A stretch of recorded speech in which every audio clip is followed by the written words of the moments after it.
So then, we are back with more understandings from the Renewed Covenant, from the Aramaic English translation of the word. This translation comes from the original manuscripts of the prophets of Israel, from the prophets of Yahweh, giving us then the understanding of the time of the end. So then, from the viewpoint of the Hebraic scripture, true scripture, where Yahweh is God, or Elohim. There are other gods over there, such as Lord. It's simply a British title. This is what it is. If you are a person that was then born during the time of the deceit, you have found yourself finding Lord, came from the simple translation of the British Bible.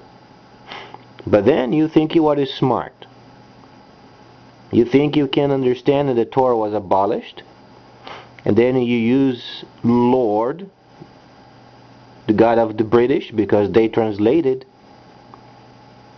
and they used, rather than Yahweh, they use Lord. That's why you find then when the British, they speak amongst themselves regarding titles, my Lord, my Lord, my Lord, emphasizing the importance of the person. You are smart yet, so you think Yahweh is not God. Okay.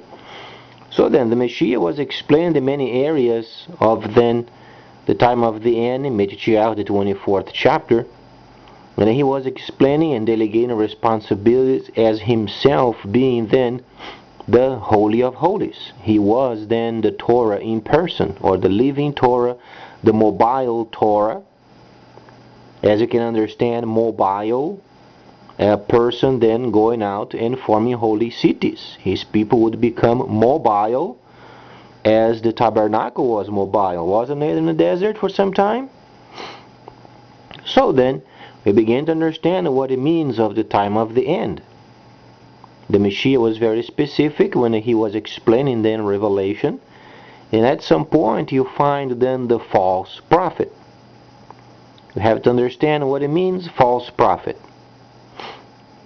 False prophet is any person coming and explaining scripture at their own making ups, at their own knowledge, explaining a Messiah other than the Messiah explained by himself, by the Messiah himself, or then by the Shilishim, or the apostles of the time.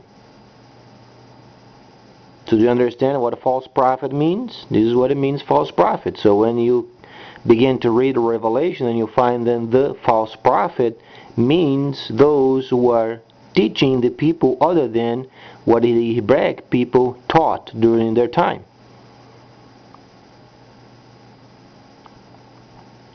Also, the Messiah explained his return for the autumn feast, and we are during the time of restoration and reduction of the time. But then, as during the time of the Messiah himself, he had to face the understanding of people always trying to cling back to the old junkies. Have you ever had some sort of a family in your life, some sort of a friendship with friends that were involved with the religious family? You know, they get raised up in these families where they are extremely religious. And then father and mother say, oh, you have to be a nice girl or a nice boy. You have to go to church. And then every time they bug you to go to church. And then at some point in their lives they rebel. And they then leave the family. My ex-wife was like this. She was born in a city where then people were extremely religious. Lutherans from Luther, teaching junk. And families, they get fed up because sometimes when they are born in this kind of a situation, they always have to measure themselves with the scripture. And she got fed up with her family and she left.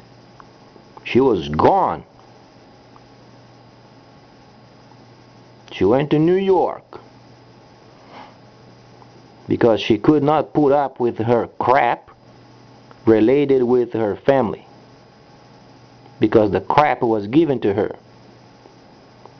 So then we begin to understand then, Lord, what it means, where it came from, church, junk, concocted theories from the time of the deceit. And we begin to understand also what it means of an entire nation not understanding the time of restoration. We understand we have a war going on, not only outside in the world, but in our own country, where politicians yet, they come up with the skirmishes of their own, and they want to make up a fiscal plunge. Now let me ask you this, are we being stupid or being unique? Understanding the line of a 50% expenses versus then 50% covering the expenses. You earn the 100 and then maximum of half of it, then you pay the expenses. We are far beyond the line. And we have not adopted the understanding of any kind of expenses of the government that is abusive becoming criminal. You know why they don't do it? Because they don't care. Other countries, if a person then is abusive with expenses of the country, it is then considered as criminal, subjected to going to jail. Do you think they do this in our government? They don't care.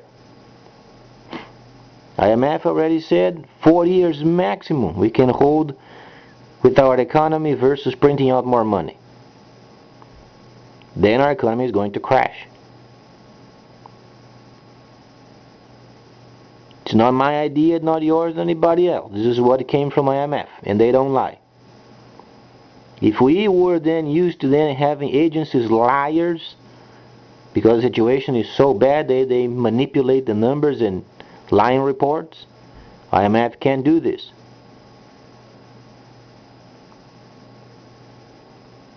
And we are not privatizing. So then, there is war in the Middle East. Israel is at war. The nations of the East, they are at war.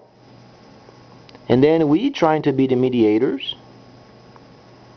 If we help then the Muslims, we become then enemies of Israel. If we help only Israel, we become friends with the Muslims. Not. So we have to make a decision. If we help the Muslims, we become enemies of Israel and vice versa. What is the solution? Since we are so Lord-minded,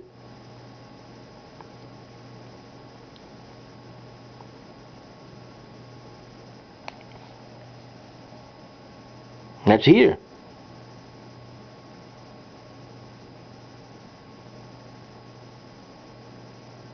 Our president is neither of them. He's neither Christian, neither Muslim, neither whatsoever. Not even sure what kind of a tendency of religion he has. Quite honestly, I have no idea. But any action he takes to try then to be a mediator in the Middle East is going to be against the very principle we're trying to help. There is only a solution and a solution only. Yahweh has said time of restoration. At some point he has to save both of those people, and the others, why are you not rebuilding? Don't you understand your religion does not mount much? But then if he says restoration, he has to restore himself. And are we restoring as a nation? No, we are not restoring. So then we find ourselves in a combination with liars, fighting against each other. If you try to help one, becomes enemy of the other. If we then say we should then rebuild, and we are not doing it ourselves, then we are liars. And then in order for us to become a nation of restoration, we have to privatize. Are we doing it? No. And they don't care.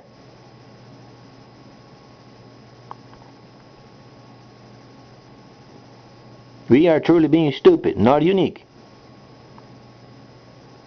In any decent nation, you find it then when there is economical crisis, privatization is absolutely must.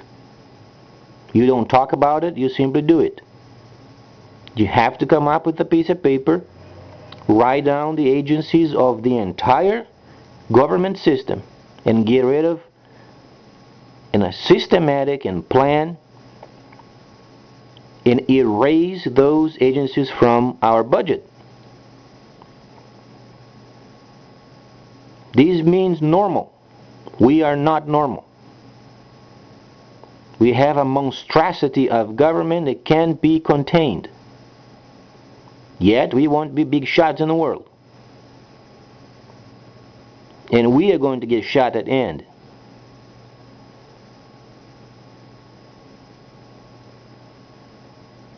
So there is only a solution and answer only. Read the scripture from the Hebraic or Aramaic understanding. Time of restoration. Put an end to the fight over there in the east. Say for them rebuilding time, and we have to rebuild ourselves. Means privatization. Now let's ask ourselves this question: can our government do it?